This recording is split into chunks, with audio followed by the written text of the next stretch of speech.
morning, y'all, and welcome to our webinar on taking the pain out of Lotus Notes migrations. We have a rather short agenda today, really just 4 points. We'll talk about some of the pain experienced when migrating Lotus Notes applications. We'll give you a bit of background on ourselves, tell a couple customer stories, and explain how we can help. And of course, we'll have the requisite Wind Shuttle demo. According to a Gartner research study, 83% of data migrations either fail outright or exceed their allotted budgets and implementation schedules. A survey by Bloor Research found that 64% of SharePoint migrations miss their completion deadline, while 37% are over budget. Lotus Notes is dead. How long have we been hearing this? I first remember hearing this somewhere around 1998. It was a Forbes article titled "The Decline and Fall of Lotus."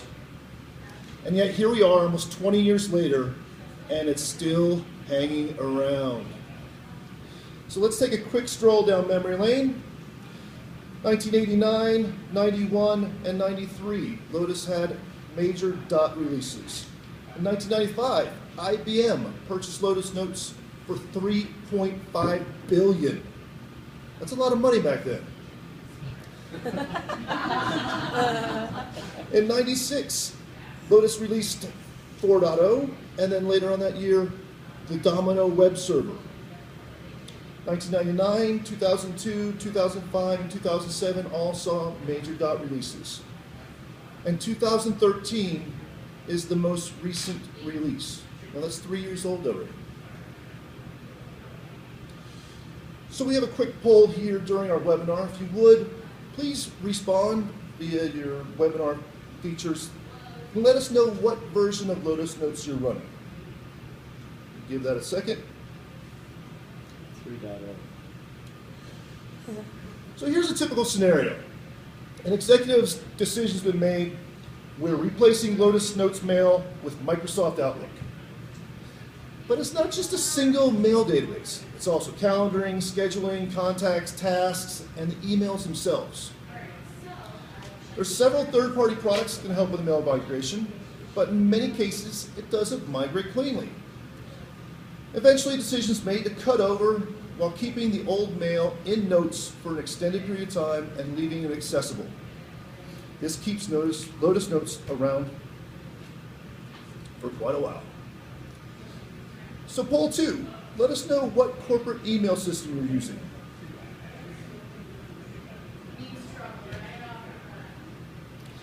So let's say after a lot of work, maybe the emails have been migrated, but there's also all these other Lotus Notes databases out there.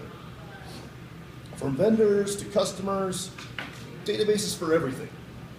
Some are simple standalone databases, a form or two, a couple views, obviously a bunch of data, and maybe some attachments and rich text fields. For the most part, these are fairly straightforward to migrate.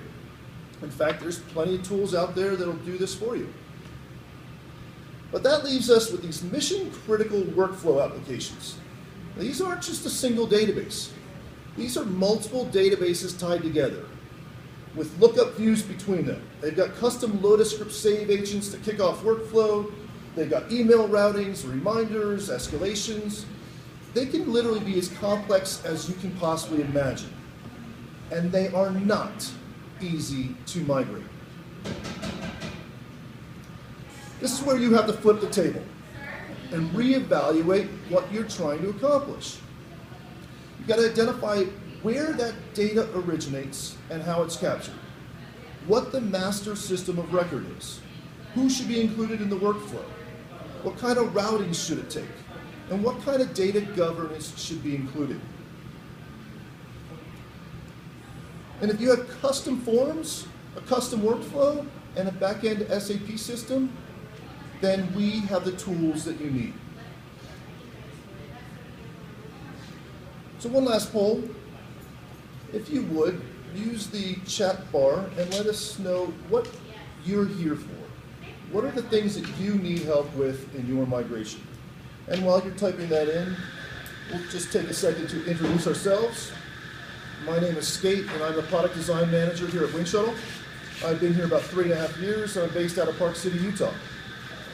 I actually go quite a ways back with Lotus Notes. Just after college, I took a job at a software company. I was hired on a Friday afternoon, and I remember being handed a stack of these bright yellow Lotus Notes manuals. I was told to learn as much as I could over the weekend, and starting Monday, I would be the only one in charge of Lotus Notes within the organization. This covered both server administration as well as application development. Now granted, this was back in 1995, and with Release 3, there were only a couple dozen app functions to learn. There was no Lotus script, no HTML, no CSS, no JavaScript, none of the complex things that are going on in Lotus Notes at the moment. I did spend 13 years as a Lotus Notes developer and a consultant, and it served me quite well. I ended up as a solo practitioner, doing consulting all over the country, including stints in Bermuda and Greece. And this is where my colleague would introduce herself. Heather is going to be doing some of the demos later. And in fact, these are the demos that Heather will be doing, so we'll just blow through them.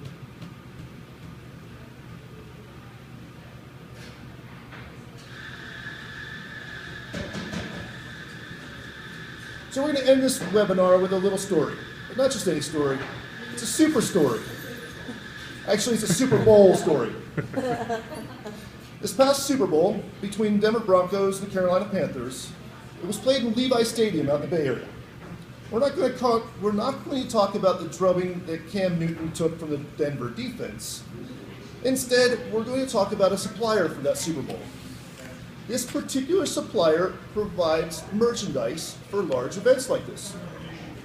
Now in the past, this supplier would not even have been able to bid on it supplying items for this game. Because before they implemented a Wingshuttle solution, their process would take them 4 full weeks to create a custom item in SAP. And of course they had to create a custom item, actually 2, because they were customized with the artwork and the logos of the 2 teams playing in the Super Bowl. But wait, you don't even know the teams that are in the Super Bowl until 2 weeks before the game. So with their old process, they couldn't even bid on this type of business.